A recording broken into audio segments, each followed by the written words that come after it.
Showcase, I would say episode number 5 or session 5. And we're going to be talking about the virtual sprint we did on Christmas consumerism. This is Team Rock out in Australia around that time. And I'm joined with one of the members of that team, Fatima Kamali. And I know I slaughtered that name, but hopefully I said it good enough so that it's forgivable. So Fatima, before we even get into the virtual sprint, why don't you kind of give an introduction to yourself, what you're all about, where you're located, and what you tend to do better professionally than most people. You pronounce my name and family name correctly. Okay. You did a great job. And yeah, I live in Brisbane, Australia, and I almost finished my PhD in design in QUT, and I'm a design researcher basically. And this is the second time that I'm joining the GVDS. I was part of the 3 teams last GVDS and 4 different teams during the 3rd GVDS. Yes, we were just talking about you in the last call. We were like going, you know, I'm supposed to be the person that has no sleep during the week. I'm the one that's supposed to be juggling so many balls in the air. Yet you're taking care of a child. You're working full time. You're actually exploring your career options. You're, I mean, you got so many things going on, and yet you're able to join sprints that are in different time zones, different regions. And I know it provides you with a lot of perspective, and it's definitely some pointed opinions about how things go. But at the same time, it was marvelous to see. I had this concern in the back of my head going, I hope she's okay. I know what this does to somebody to go down this route. So I was whenever I got the hint of you being ill or like your daughter being unwell, it's like, go into hibernation. We'll take care of everything. Don't zap your health for this. So yeah, it's been great. So what do you do? You're both a UX researcher and a UX designer. You kind of play in both spaces. I used to be designer before I start my PhD. I even worked as a freelance designer before I become a mom, back a few years ago. But then recently I mostly teach UX research, and I teach both in the School of IT and the School of Design. In the School of Design, I teach how emerging new technologies like AR, VR, Internet of Things, 3D printing affect design process and design outcome. And in the School of IT, I supervise their last year project, and I also teach usability testing, UX research, any unit related to UX. And yeah, that's my last semester. That was most of the units that I teach. I also have an experience, facilitating design thinking workshop. And my plan is that after I finish my PhD, my plan is going back to industry and working as a UX designer or UX researcher. So kind of applying what you're teaching and learning in an academic space, as well as in your background, and kind of putting that back into industry and figuring out where it seems to make sense for you. Exactly. Yes. So I'm wondering out loud, what would be an ideal engagement for you if you had your choice of a job or an assignment that would bring out the best in what you could do professionally? What would that be like? I really enjoy doing research, and I think that because in the last 5 years I was involved with different projects as a research assistant in our university.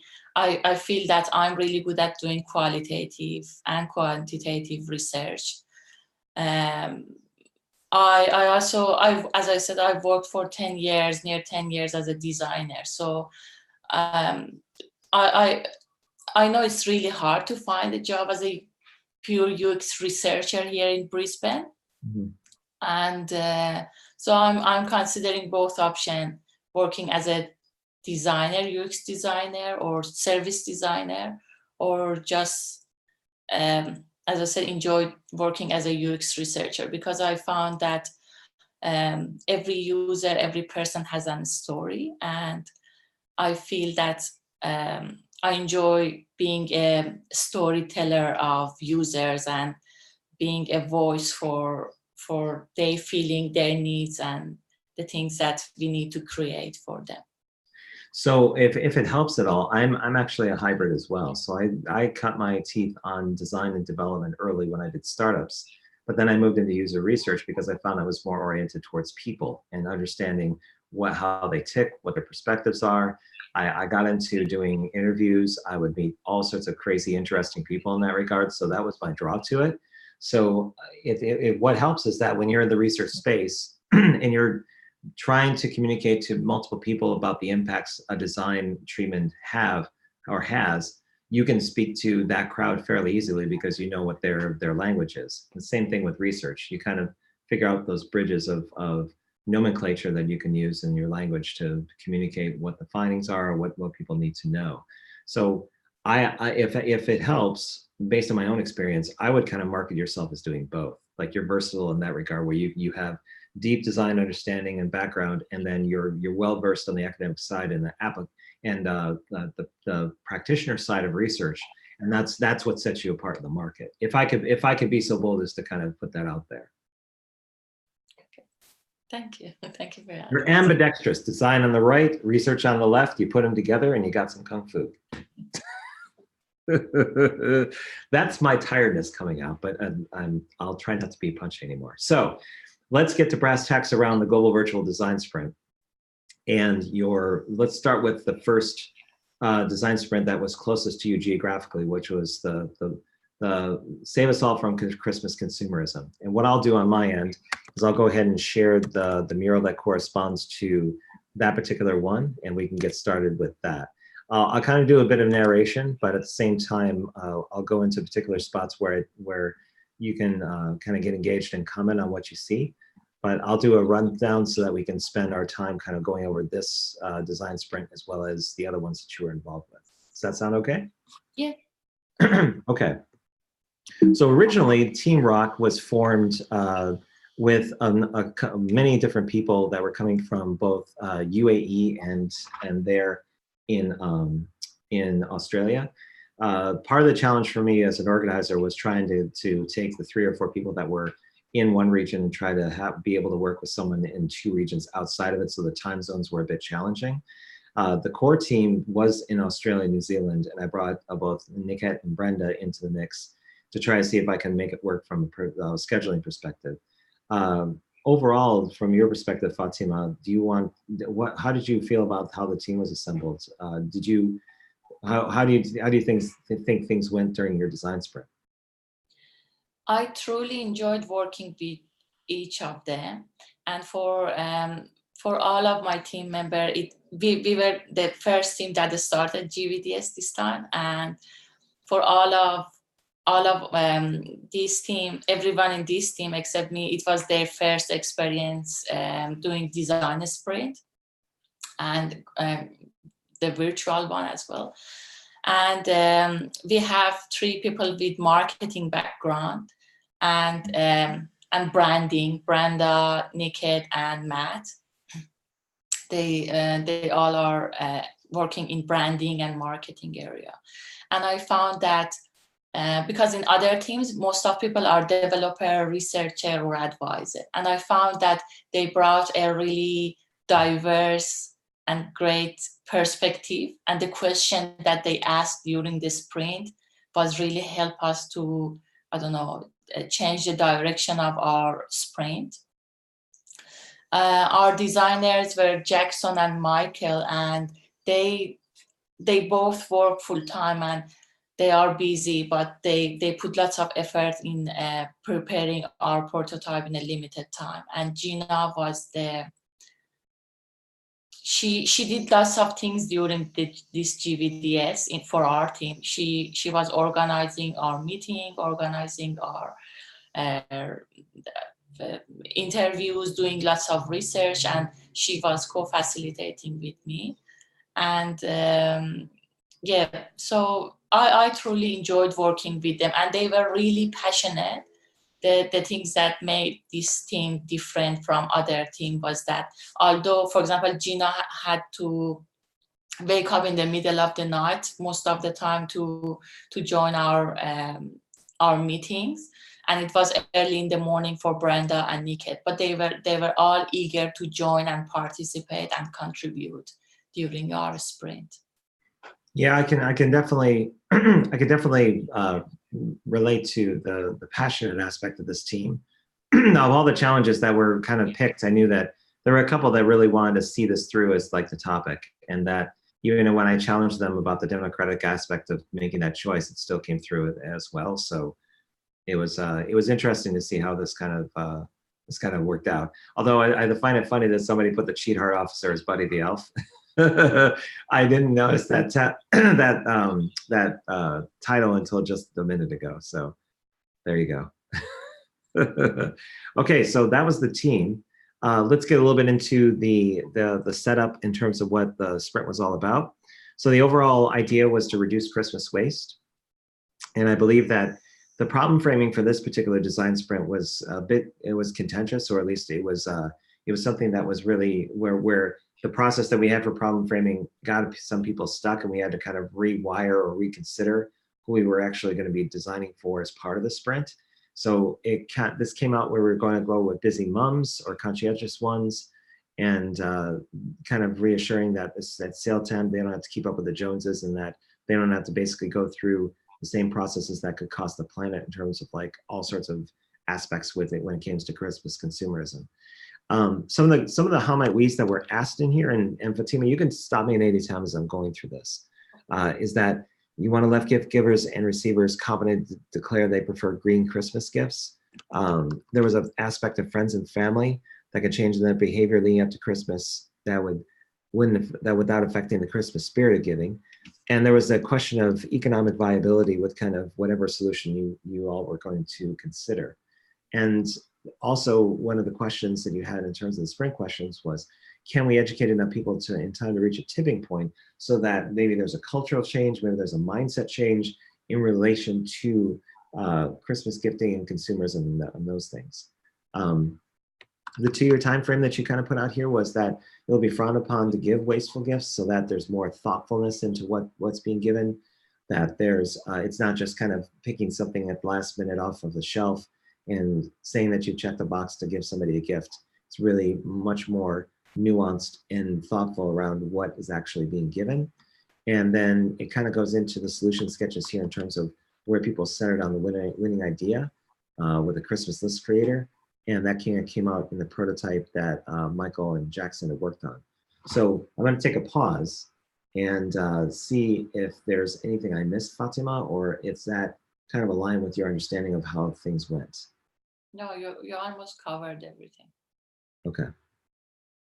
The prototype itself was called Wrapped, and it was and maybe you could speak to this rather than me explaining it. What was the concept behind this particular solution? What was the approach and the thinking behind it? Based on our research, we noticed that people receive lots of gifts that they don't like, or it takes people lots of times and mental energy to buy gifts for others because they are not sure what they need, what they like. And one of the main problem around Christmas gift giving is budget. So people have limited budget, and it's really hard to make sure they buy things that the gift receiver like. So our concept or our idea was that it's during the year you have an opportunity to use the Wrapped. It's basically a website that gives you an extension, like a Chrome extension, that's during the year, if you browse and you like something, you are able to add it to your wish list.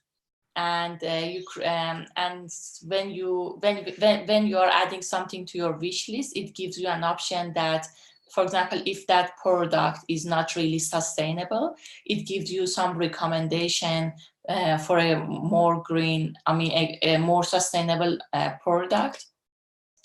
And after that, you are able to share it with your friends or family or in your social media, so people know what you need and you really like for your Christmas as a gift. And then if someone buy that specific product, it send you a notification, and that product disappear from your list. Got it. Okay. So we do have some feedback from user testing that you had captured. And for reference, this kind of circles the positive and the insights. So you were the person that conducted the research, correct? Or was it other people on the team as well? 3 of us played role as a researcher for this team. Brenda, Gina, and I. Okay.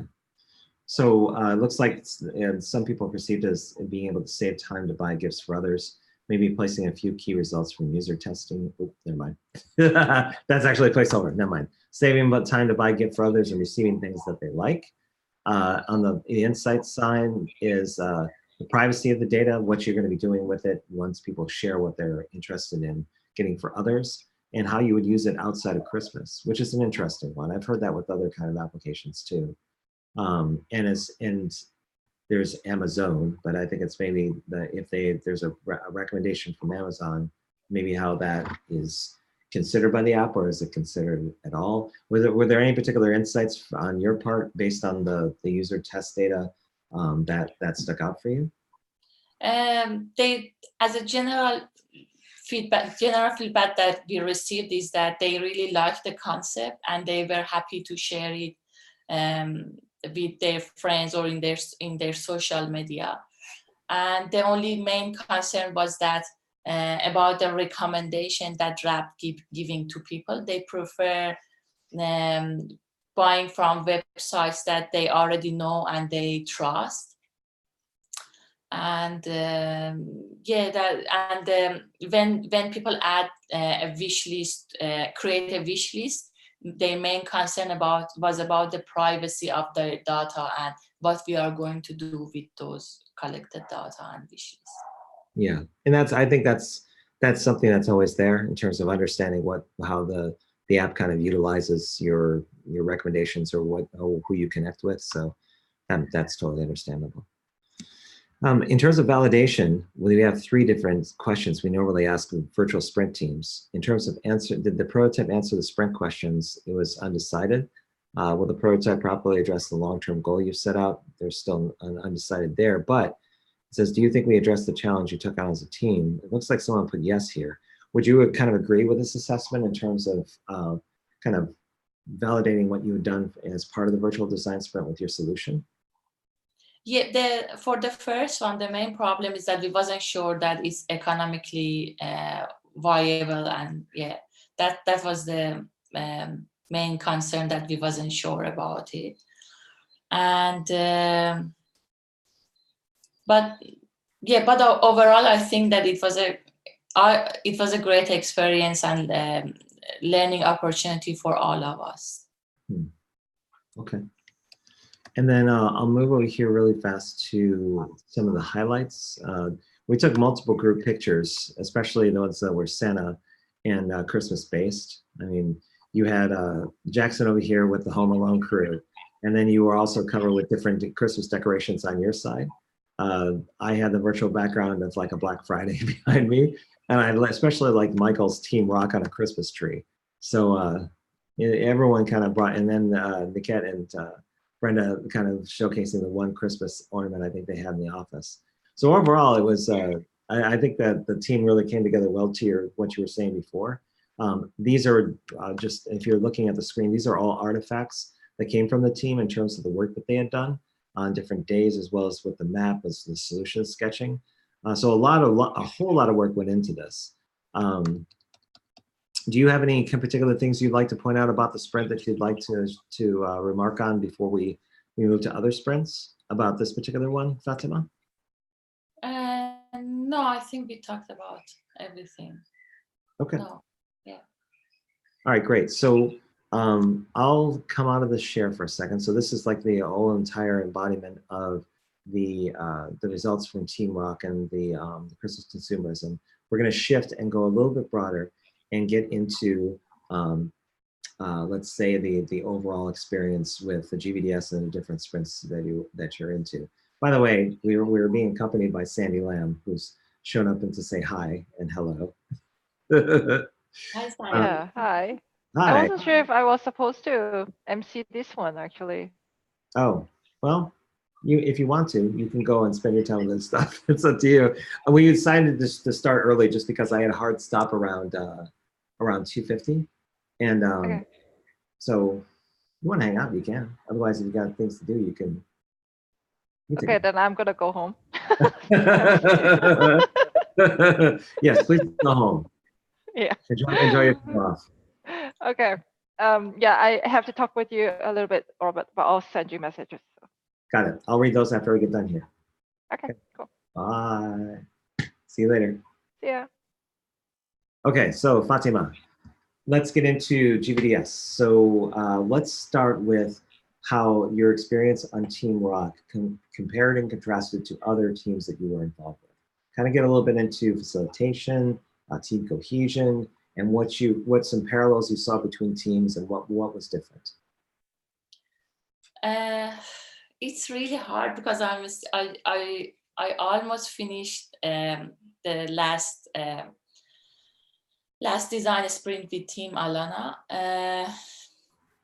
The things that I noticed during these two GVDS is that I found that there is two important factor in success of a sprint: facilitator, the energy that a facilitator have or experience that they have, and the other thing is that the energy that each individual in team have in order to do that sprint, or their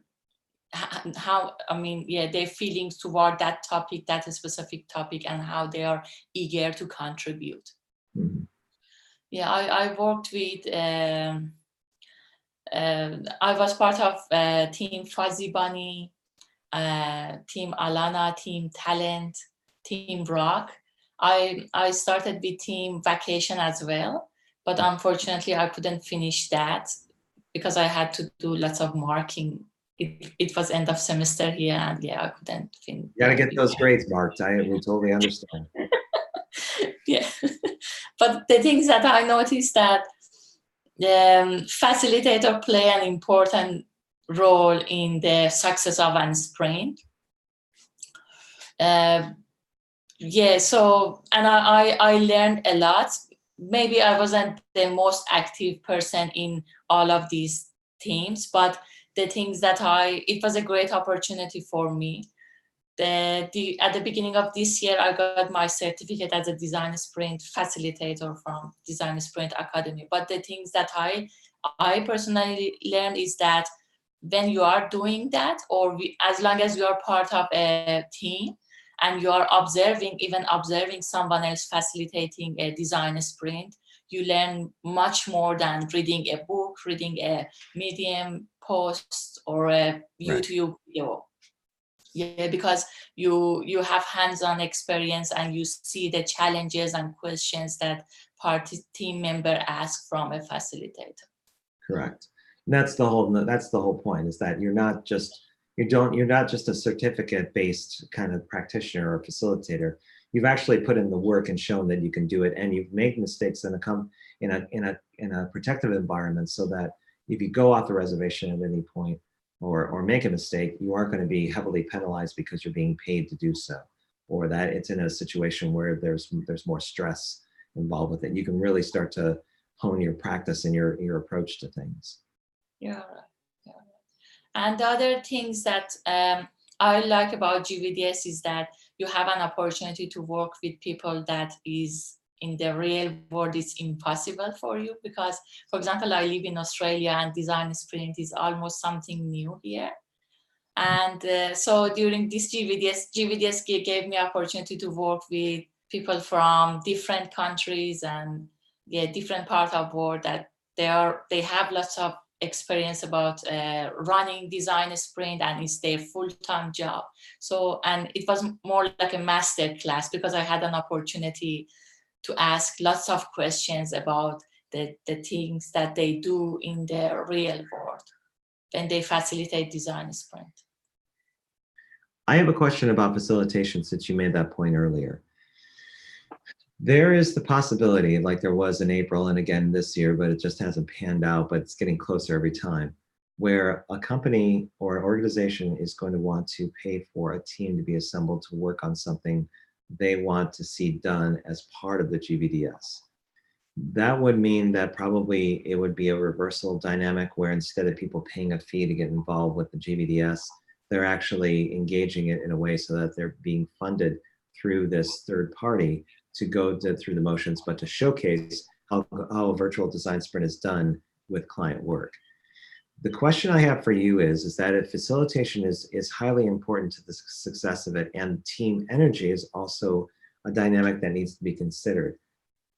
In a paid environment, would it be kind of leaning on people that have gone through this before, like have gone through the GVDS in a virtual sprint versus someone that's brand new to it and getting involved in that level?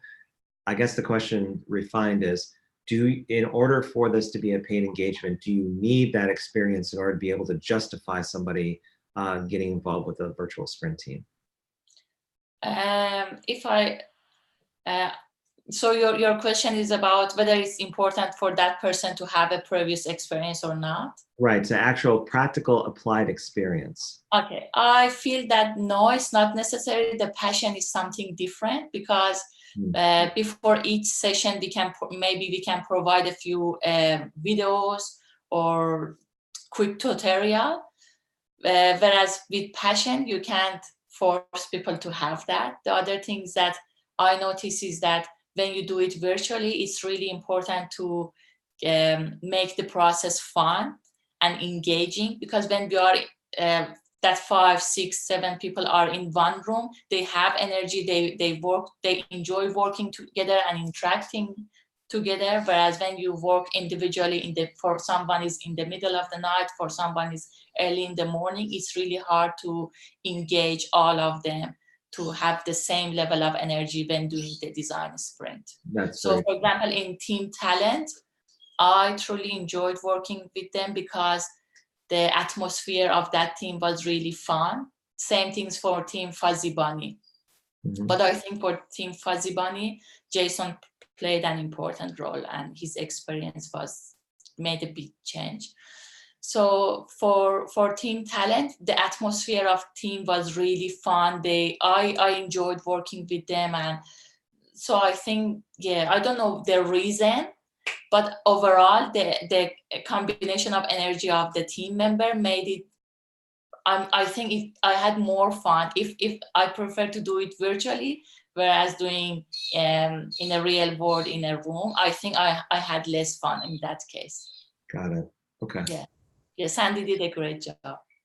Yeah, I mean, she was just here, but I'm one of her biggest fans. I have a history of basically by putting her up on a pedestal, but justifiably so, just because I think that she brings a dynamic to a group that's different from, say, like a Lisa Lambert, but it's just as important from an organizational and an execution standpoint. I think everyone has the ability to kind of showcase what they're best at, and my hope is that they pair with someone that really complements and is opposite their strengths. So for example, for me, I love pairing with a researcher because I know a researcher is fundamental to making sure we get the right feedback around what we're doing. And that frees me up to basically concentrate on the dynamic of a virtual sprint and working through the motions. The researcher does the heavy lifting in terms of the SMEs, the user interviews, kind of organizing all of that. And to be honest, they probably do as much work as a facilitator and sometimes even more. But that's what I don't think I've advocated for more than before, but I'm going to try to in future sessions or in future endeavors to kind of really put that at the forefront. The other thing that I notice is that if for a facilitator it's the first time, or we have lots of people that doing design sprint for the first time, having an advisor or someone with lots of experience facilitating design sprint is a is great.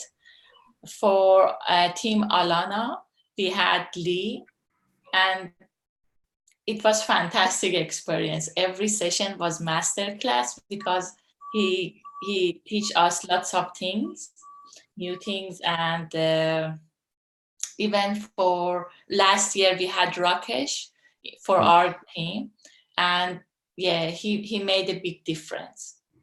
Yeah, it's having those people kind of contribute in a meaningful way when they see an opportunity to bring everybody around a collective understanding of something, and then also to move a conversation forward if they sense that something's starting to get stuck or starting to go into circular conversation in a bit. I won't deviate much, but there's a conversation about how advisors can be better engaged in the pre-sprint phase of things, where they set more direction. They could potentially help frame the challenge in a way that takes the heavy lifting off of the teams to do it, and they can concentrate more of their energy around actually execution. But that's kind of projecting out in the future. I will ask you one more question before we break. For next year, I've got a lot of different data to sift through, and there's been conversations left and right on it. You're one of the few people that have gone through 4, almost 5 virtuals and science sprints for GVDS 3. I would like you to paint me a picture on what you would want to see in April and May of next year that would be engaging for you, that where it'd be like, okay, now that I've had this experience, I want to experience X, whatever X is. What in your mind would that be for you? From the first things that I'm going to say is that based on the feedbacks that I received from Team Rock, is that they prefer to have a solid tutorial videos before each session. So yeah, but for me, I really like to work on the real world project, even it's from industry or even if it is for a charity or NGO. So I really like, yeah, and I really like to work on the topics that affect life of everyday people, whereas specific, I don't know, target group. Because the things that I find it hard is that sometimes it's really hard to do user research for people who are out of, because for GVDS, we're doing that in the limited time. Mm-hmm. I found that, for example, last year, I really find it hard to find any blind person to do UX research and doing usability testing with them. It takes time to get those particular people in front of a microphone or really talk to them about what they're. Yes. Yeah, did a great job last GVDS. He did. Yes. He really did. Yes. So let me ask you a follow-up question then. So you have the potential of doing some real world work with profit or nonprofits, NGOs, universities, people that are endeavored to do social good. What about the flip side of the coin for actual businesses that are looking for skunkworks projects, for innovative solutions from a party that's outside of their own group?